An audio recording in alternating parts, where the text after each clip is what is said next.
GGDAWG going to wait out his timer and send Electivire back into the arena. Electivire looks at that Thundershock farm down, unable to get it before Malamar reached the parting charge with the opponent. Send back out Lapras. Trainer, this cannot be your best answer. Welcome back to the channel. By the time you're probably watching this, Ultra League has been and gone. But if you actually are watching this, buckle up because you are in for one hell of a rollercoaster of emotions as we have got an incredible battle submission from my friend GGDAWG. This rotation in the Ultra League has been dominated by two very overpowered water types in Blastoise and Lapras respectively, often on the same team, and I'm going to hold my hand up, I've been guilty of running this backline. Another buff water type's Jellicent, which hasn't been all that common, but still a very good pick in my humble opinion. Of course, for Alligator, it's always going to be a menace, while it's got access to Shadow Claw and Hydro Cannon respectively. The team we're showcasing today is essentially a big middle finger or an FU to water types. They can run, but they cannot hide, as we're showcasing the power of Shadow Electivire and Shadow Serperior. Rounding off today's battle submission from GGDAWG, we've got Shadow Skuntank, one of my personal favourite Pokemon. The team setup he's got is actually currently ABA weak to ground with Electivire in the lead with access to Ice Punch for coverage. I'll be honest, I have no idea how this team's going to function, but there's only one way to find out. Without any further ado, let's get into the battles. And in game 1, we see a type neutral matchup, Shadow Electivire into Primate. Despite this, Primate very much favoured in the 2-shield scenario due to just how incredibly spammy they are to the Rage Fist. GGDAWG's been to school, knows how to count. Catch the Rage Fist onto Skuntank. The opponent then farms the close combat bait with the Rage Fist. We invest the Protect Shield, fire off the Crunch, forcing that shield back. Despite the opponent being 2-stage boost, they still need to fire for close combat to pick up the knockout. They opt for the Rage Fist. They're able to Karate Chop farm down. Electivire re-enters arena, Thundershock farm down, and out comes an astonished Dusknoir. GGDAWG fires off the Ice Punch bait, forcing the opponent's final Protect Shield. Electivire this time falls in the Wild Charge. The opponent's got no shields. Wild Charge nearly picks up the one-hit KO. We pivot into Serperior, and out comes Lapras. This is only a Sparkling Aura. The opponent fire off the Sparkling Aura. GGDAWG unwilling to shield, knowing it isn't an Ice Beam, and the opponent concedes the match. Heading into the next battle, we lead Shadow Electivire into Virizion. Electivire with that Ice Punch coverage that will hit for super effective, but Virizion is one very bulky boy. GGDAWG going to invest Protect Shield, blocking up the Leaf Blade, but they're going to fire off 4. Look to fire off the Ice Punch, but it's actually the opponent that makes a very nice catch, catching onto Ampharos. GGDAWG farms up, looks to return the favour, catching what should be a brutal swing onto his Skuntank. GGDAWG in today's team composition, opting for Flamethrower for coverage over Trailblaze, and I think it kind of makes sense. We're already very strong into water types. If we can get a massive farm down, I think it's time to nuke that Virizion, but unfortunately we're unable to get it, and GGDAWG just going to sack Skuntank despite having all the energy in the world. GGDAWG waits out his clock, sends out Electivire. Electivire will be exiting at 100 energy. GGDAWG instantly going to pivot out into Serperior, temporarily Swampert enters the arena, and the opponent sends back out Virizion. Aerial Ace going to hit for not only super effective, but double super effective damage, instantly putting them into the red health range. This season, Swampert did get access to Sludge, so that will be the move that we should be saving these shields for, especially when the opponent's looking to go straight Leaf Blade. GGDAWG fires off one Vine Whip and the next Aerial Ace, forcing the opponent's first protection. We'll then go for the Wham, Bam, combo play, fire off the Ice Punch, force the opponent's final Protect Shield back out, comes Swampert. Ice Punch will hit for neutral. Wild Charge will be single resisted, but will do objectively more. This time, GGDAWG full sends the Wild Charge. Wild Charge removes Swampert from the field of play. Virizion does get a double kick farm down. However, GGDAWG still with that shield to hide behind. Going to invest it here. The opponent fire off one further Leaf Blade bait. They get resisted. Vine Whip farm down, and we take that game. Heading into the next battle, we see Bombardier in the lead. The opponent says no thank you. Save switch into Drapion. We bank a Wild Charge for the road, and then send out Skuntank. Before Trailblaze got its energy reduced to 45 energy, I was always a huge Flamethrower fan on Skuntank. It really helps out against opposing dark poisons, as well as giving you the ability to hit Virizion and Steel types for super effective.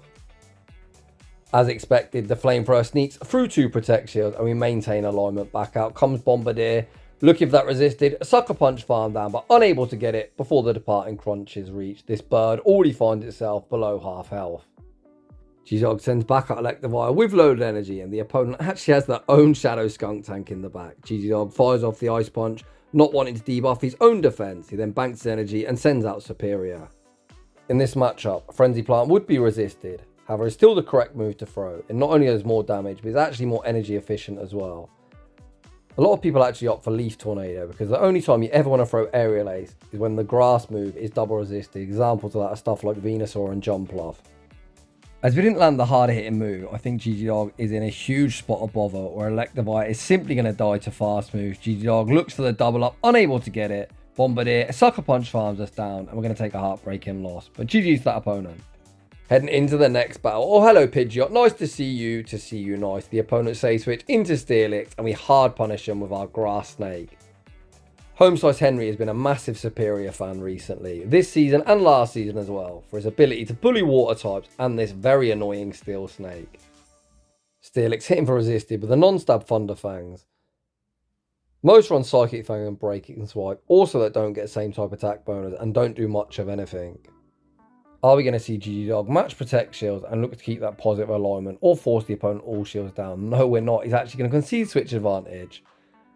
I don't think we're triple resisted, Thundershock farming down this Steelix. So we bank a bucket of energy, catch the Psychic Fangs onto Skuntank. A very nice play, but disaster. Oof. This looks terrible. GGDAWG forced to shield up the body slam. The opponent likely going to match Protect Shields, fearful of a Trailblazer, and then get a massive Mud Slap farm down. The opponent does exactly that, and it's now Electivire versus the Wild. Hopefully we can Ice Punch into Wild Charge and pick up a knockout. GGDAWG goes for that play. Gastrodon very thick. Is Wild Charge enough to knockout? No, it's not. We really need to Thundershock farm down. Before this next Mud Slap registers, we do it okay. Can Electivire clean up Pidgeot? Re-enters the arena. The opponent sends back out Steelix. Electivire holds strong. Reaches the Ice Punch with the Wild Charge banked. Holy crap. I'll be honest. I thought that was a loss, but GGDAWG pulls off the dub. What a game. GG's. If anyone saw my community post yesterday, I'm now 36. You need to think about blood pressure when sending in these battle submissions. In the next game, we see Rapidash in the lead. What is this thing doing on my screen? I'll be honest, I'm actually curious to run this thing. What the heck is going on here as well? Who answers a Shadow Skuntank save switch with a Fairy type? So what I was about to say before this opponent completely caught me off guard is I'm curious to use Rapidash. It sims really well and inside the top 100 picks on PvPo. What I really like about it is it's got access to Wild Charge, which he got on his com day. I think a lot of people completely forgot about that com day, so I think it'd be fun to nuke unsuspecting opponents. Or if we went for a very risky Ice Punch bait there, but thankfully the opponent didn't have huge cojones and invest their final Protect Shield. We should look at the drill run, fire off the Wild Charge, high Rapidash, bye Rapidash. The opponent sends out Gator, and this game is signed, sealed, and delivered. Even if they've got Ice Beam, it is not a Shadow. They don't get the same type attack bonus. It is survivable. You know what isn't survivable? A Stab Frenzy Plant. High Gator, bye Gator, and we take that game. GGDAWG able to go a very nice 4-1 in the first of 4 sets today. Believe it or not, there are 4 sets in about 28 minutes, which is pretty insane, but this team is making quick work of the meta. In the next battle, we see Skeledirge in the lead. We are full sending, and I love it. Wild Charge gets no respect, and then we catch onto Skuntank. The opponent full sends a Shadow Ball as well, which is resisted. Again, we see a Fairy type switched in. This opponent recognises that's a potato play, or to be fair to them, probably a misclick. We all do it, and they concede the match. In the next battle, we see Guzzlord in the lead. Despite having access to Ice Punch, we attempt to catch a Brutal Swing onto Skuntank unsuccessfully. Our Skuntank baits out Typhlosion. Typhlosion doesn't respect that damage, and this now sets up the opportunity for us to go for the one shield and full Poison Jab farm down. We do exactly that. Guzzlord re-enters the arena. Dragon Claw simply will not get the job done. I'm anticipating one Poison Jab and the Crunch for optimal fast move timing. GGDAWG doesn't let me down, fires off the Crunch, putting this Guzzlord below half health. Out comes Ampharos, and Ampharos is answered by the Grass Snake. Brutal Swing, oof, does very, very little damage, despite us being the Shadow variant of Serperior. The opponent fires off one more. It looks like even 3 are survivable with these resisted Volt switches. GGDAWG fires off the Frenzy Plant, looking for the kill shot. The opponent invests their first Protect Shield. This move is survivable. GGDAWG looks to tank it, throw the correct one Vine Whip and the Frenzy Plant. The opponent makes a very nice play, anticipating us going for optimal timing and snipe us with Guzzlord. Guzzlord shields up the Ice Punch. GGDAWG gonna burn the final Protect Shield, blocking up the Dragon Claw. GGDAWG able to outpace to the next Ice Punch. Ice Punch hits for super effective and picks up the knockout. Back out comes Ampharos. We farm up, make the catch, back onto Skuntank. Very, very nicely done. Brutal Swing, even if the opponent undercharged, simply will not get the job done. We're going to fire off the Wild Charge. Is it resisted? Yes, it is, but it still takes that game. Very nice dub. Heading into the next battle. We see a battle of electric types. The scary Shadow Electivire into Ampharos. GGDAWG once again farms up, makes the catch of what should be a brutal swing onto Skuntank. The opponent actually go for the Trailblaze, but that works for us as that is also resisted damage. As the opponent's boosted, they're happy to stay in, throwing resisted charge moves and ride this boost. We tank yet another Trailblaze, fire off the crunch, the opponent invests to Protect Shield, we get the defense drop, which is very, very nice for us. We're going to send out Serperior, anticipating the opponent spamming a Trailblaze. Unfortunately, do not. We tank the brutal swing, even double boosted, which still doesn't do all that much damage. GGDAWG going to shield up the next one, looking to keep Serperior healthy before getting the Vine Whip farm down. Out comes Giratina. We see the pivot back into Electivire. It looks like GGDAWG was fearful the opponent might try and switch out, but they actually continue to stay in. So we're going to take the initiative and fire off these two Ice Punches. The second Ice Punch forces the opponent's final Protect Shield. GGDAWG actually putting it all on Serperior in this game. Dragon Claw actually is survivable, and the Shadow Claw as well. Electivire will not be denied, firing off one departing Ice Punch on the charge attack priority. Come on, trainer, show me a water type in the back. Serperior looks for the Vine Whip farm down, ask, and you shall receive. I don't know what come in. I saw a water gun. His Tapu Fini Frenzy Plant almost picks up the one hit KO, and the opponent concedes the match. Heading into the next battle, Electivire into Blastoise. Our target has been acquired. This opponent opting to stay in. We actually pivot out, trying to catch a Hydro Cannon onto Serperior unsuccessfully, and potentially we're about to get Ice Beam to the face. The opponent actually fire off the Skull Bash and then send out Mandibuzz. That is such a huge waste of energy from the opponent, as Mandibuzz is such a hard answer. In some scenarios, chipping then dipping is the correct play. However, in this scenario, it really wasn't worth it. I don't think even up 2 shields Serperior can beat Mandibuzz, so the opponent should have just banked that energy for the end game where it would have been more useful. GGDAWG sends out Skuntank to operate as the damage sponge. The opponent pivots out into Gator. Trainer, you have never seen an electric type in your life and you're about to get swept. The opponent even invests a Protect Shield on Gator. Fearful of a Trailblaze perhaps, but a non-stab Trailblaze will do objectively less than a stab Wild Charge. Speaking of which, the opponent with one Protect Shield and with full sending Wild Charge sneaks through that Protect Shield. Back out comes Blastoise. We're going for a cheeky little bait. The opponent takes the bait, invests in a final Protect Shield. Electivire now going to fire off the Wild Charge. Wild Charge, easily going to pick up the one shot. We probably didn't even need to hit any bubbles. Back out comes Mandibuzz. The opponent unable to air slash farm us down before the next Wild Charge is reached, and we take that game. The opponent probably crying, saying they're a victim of the algorithm, when in reality, all they did was build a team triple weak to electric. In the next battle, we see Armored Mewtwo in the lead. GGDAWG going to farm up a boatload of energy, attempt to catch a Side Strike onto Skuntank. A nice attempt, but unfortunately unsuccessful. I understand this opponent's a chip and dip, as clearly they don't have a great answer for Skuntank, as they send out Skeledirge. Skeledirge also doesn't shield. They look for the Incinerate farm down, and just like that, switch advantage is ours. Back out comes Mewtwo. Skuntank going to fire off the crunch, again going unshielded. Trainer, what are you saving these shields for? GGDAWG, unlike his opponent, going to invest in Protect Shields, keep Serperior healthy as we don't know what's in the back. And I guess we're never going to know as the opponent concede after playing quite strange, if I'm being brutally honest. Heading into the next battle. Hello Lapras, nice to see you buddy, to see you nice. The opponent opting to stay in this matchup. We actually then see a Simul swap with Serperior into Malamar. GGDAWG attempted to catch the Sparkling Aurea, and the opponent attempted to catch a Wild Charge onto Malamar. Although in fairness, Malamar wouldn't have tanked that particularly well. We tank the Foul Play, fire off the Frenzy Plant. Frenzy Plant forces the first protection of the game. The opponent does need to superpower here or make another move. Foul Play doesn't get the job done. Serperior holds strong, reaches the next Frenzy Plant and puts them deep in the red. This looks like such a nice opportunity for Electivire to come in and get even more energy. We attempt to Thundershock farm down, unable to get it before the Foul Play's reached. Back out comes Lapras. Come on, trainer, this cannot be your best response. Wild Charge picks up the one hit KO. Out comes Cradilly, and we reset our debuff, sending out Skuntank. This is kind of a neutral matchup, swung very much in Cradilly's favour. Now they have that 100% chance to debuff our attack. We could cancel that out if we got the 30% chance of a defense drop, but unfortunately we're unsuccessful in our attempt. Rock Tomb picks up the knockout. Electivire re-enters the arena. We just need to be mindful the opponent doesn't make a catch onto that Malamar. Of course, we throw at good time and the opponent will never make that catch. You saw the Bullet Seed come through this Ice Punch. super effective and picks up the knockout. One Thundershock. Thundershock farms down Malamar and we take that game. In the next battle, we see Golisipod. When I was naming all the new common water types, how could I forget Golisipod? The opponent pivots out into Giratina. This is a great example of when you should chip and dip. Fire off the Ice Punch and then go to Skuntank, as landing the Ice Punch puts this Giratina in a range where we only have to land one singular crunch. Skuntank into Dragon Breath Giratina is kind of awkward, as the Dragon Breaths do add up. If the opponent wants now, they can actually shield this crunch up and flip switch, and the opponent does exactly that.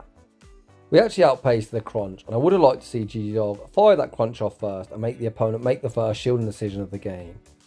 It looks like GGDAWG doesn't really care about a switch advantage. He sends out Serperior. Huh? Why would you shield that? That is such a strange shield. Perhaps they've got a ground type in the back. That has got to be the only explanation. Serperior has Vine with this Giratina in a range where Aerial Ace will pick up the knockout. Down goes Giratina. We spam the switch into Electivire. That is a ground type that also fly in. Ice Punch, double super effective. Or if it actually doesn't one shot. I thought they were going to get cleanly one shot. I think if they're a Shadow, they would. Again, it begs the question of why the heck you'd shield that Giratina, knowing you've got something that takes double super effective damage in the back. Although despite this game's going to get quite close. Is that a CMP type? If not, the opponent is doubled up and they will win charge attack priority. Thankfully, Serperior just about able to keep up pace. Frenzy Plant picks up the knockout and we take that game. In the next battle, we see a battle of electric types. Galvantula, a bit of a problematic Pokemon. It will be able to beat Electivire, especially with shields to hide behind us. Serperior isn't going to fancy this work either. We fire off the Ice Punch, obtaining us an early shield advantage and pivot into Skuntank, and we're hard punished by Gastrodon. Well, perhaps not hard punished, as the opponent might think we've got Trailblaze. They invest that final Protect Shield before not even committing to a full Mud Slap farm down. This is like best case scenario. Serperior can just come in, fully Vine Whip farm this thing all the way down, leaving it hopefully 100 energy.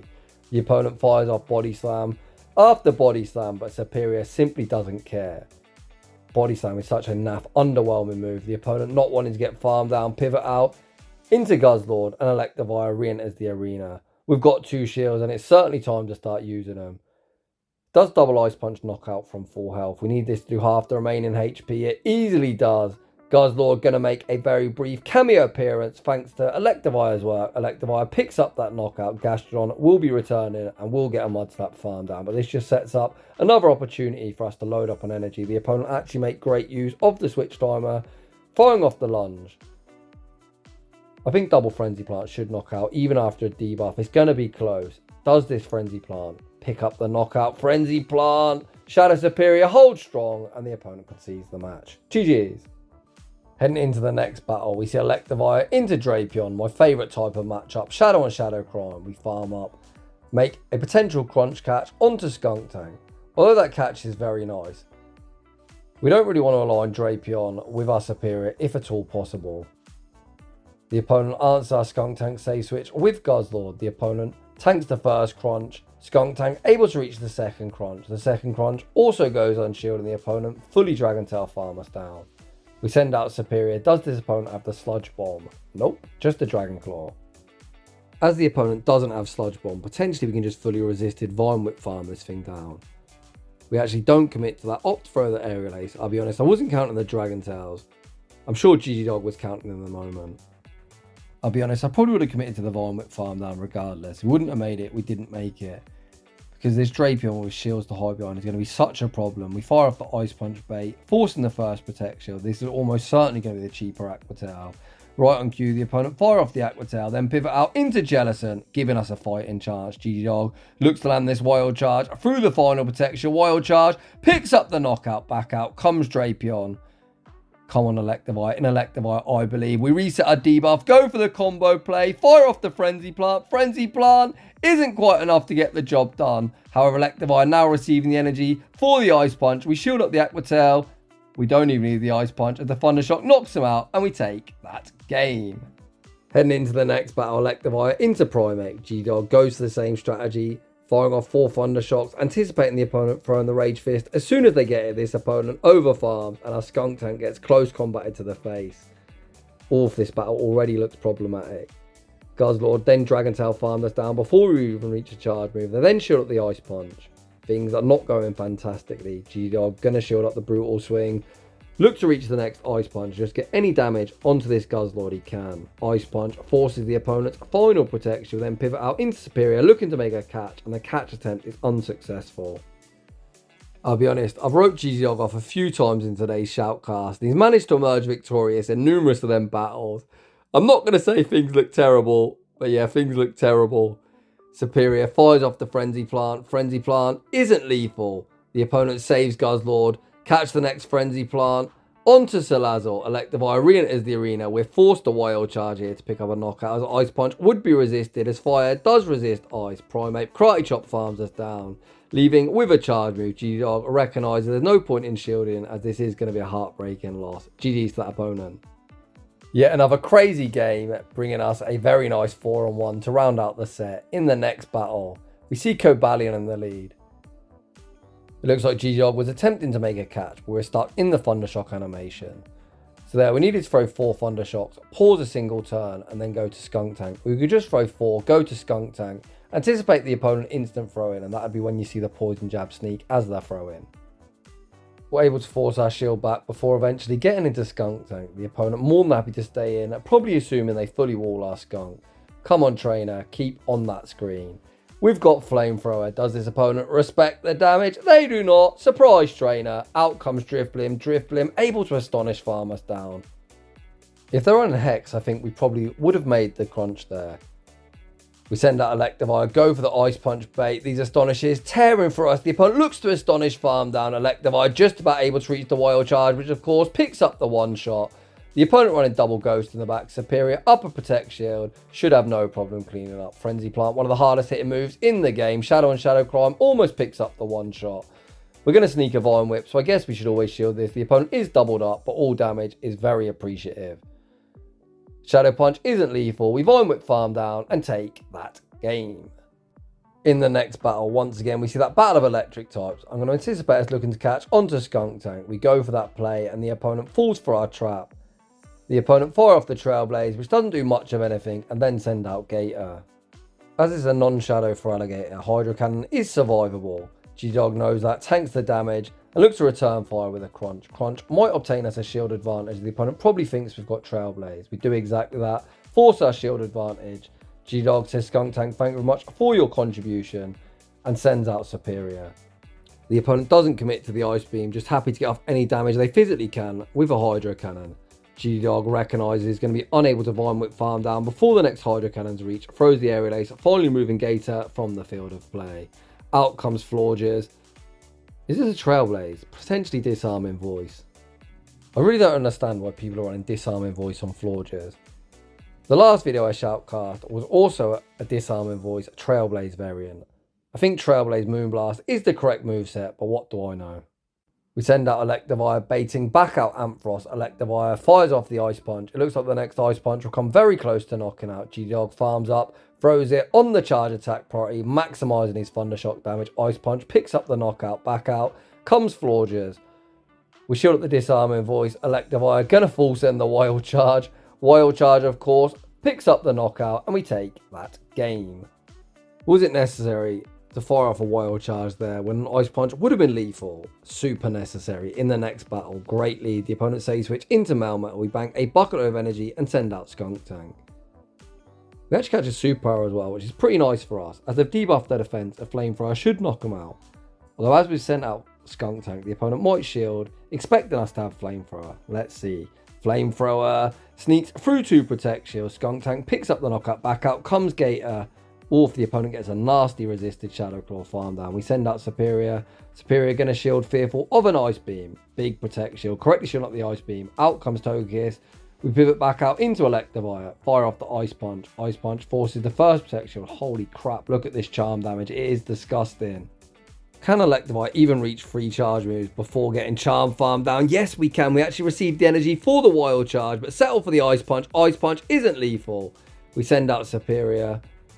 We no shield. I wasn't counting. It's just an ancient power. Easy tank for us. Back out comes Gator. Gator going to be straight in and straight out. Frenzy Plant picks up the knockout. We resisted. Vine Whip farm down Togekiss and take that game. In the next battle, we've got a battle of glass cannons. Ursaring is so bloody glassy. It's actually got a monstrous attack stat as well. Ursaring hardly loses CMP to anything in this meta. His attack stat is 162, which is actually 5 higher than Shadow Electivire. We've all seen how glassy that thing is in today's showcase. GGDAWG was actually able to catch a Trailblaze, then correctly shields up the close combat. The opponent sends out Believer. What is this thing doing on my screen, and why are you sending it out into Skuntank? I have no idea. The opponent's got to be running some kind of Trailblaze meme team. They fire off the Trailblaze, which is survivable. Back out comes Ursaring. We fire off the Crunch. Crunch forces the opponent's first Protect Shield, and Serperior hits the field of play. We are going to respect the close combat. The opponent bait with the Trailblaze. No! Then send out Talonflame. This thing definitely does not have Trailblaze. It's got Flame Charge potentially, which has the same effect as Trailblaze. 100% chance to vamp up their attack, and I think this one is going to end in defeat. The opponent doesn't actually commit to the full Incinerate farm down. Does a catch save us? GGDAWG waits out his clock, sends out Electivire, goes to the show and go, sends out Skuntank. The opponent doesn't fall for any of our shenanigans. Incinerate farm down, fire off the Flame Charge, wait. Flame Charge wasn't lethal. Oh, but the opponent made a catch. Oh god, what the heck went on in that end game? I don't quite know, but unfortunately we didn't emerge victorious. Heading into the next battle. Electivire into Galarian Moltres. Quite a neutral matchup, to be honest. Despite our Thunder Shocks being super effective, their Sucker Punch are doing objectively more. The opponent actually calls the Ice Punch bait there. What a savage. And we send out Skuntank. Skuntank gets baited with the Ancient Power, and the opponent sends out Tentacruel. It makes sense why the opponent was forced to stay in it, as they are at least ABA weak to Electric, potentially triple weak to Electric. We have seen a triple weak to Electric team already in today's video. Skuntank lands back-to-back crunches and still outside of Scald range, and it's going to be Battle of Poison Jab. Who can win the Poison Jab farm down? The opponent actually opt to throw energy, which is good for us, as it just sets up more farm for Electivire. We actually send out Serperior, anticipating the opponent, going to send out their third. That's a water type Serperior, going to be emerging victorious, and the opponent concedes the match. And it looks like yet another opponent that's never seen an electric type in their life, as that team was indeed triple weak to electric. I think that is just about going to wrap up today's shoutcast. GGDAWG, that was so much fun, buddy. I take my hat off to you. So if you're enjoying the content, smash that like button. If you're new, consider subscribing. If you like your battles featured on my channel, a link to a battle submission form is down below. And as always, a huge thanks to everyone for watching, and I'll see you all in the next one.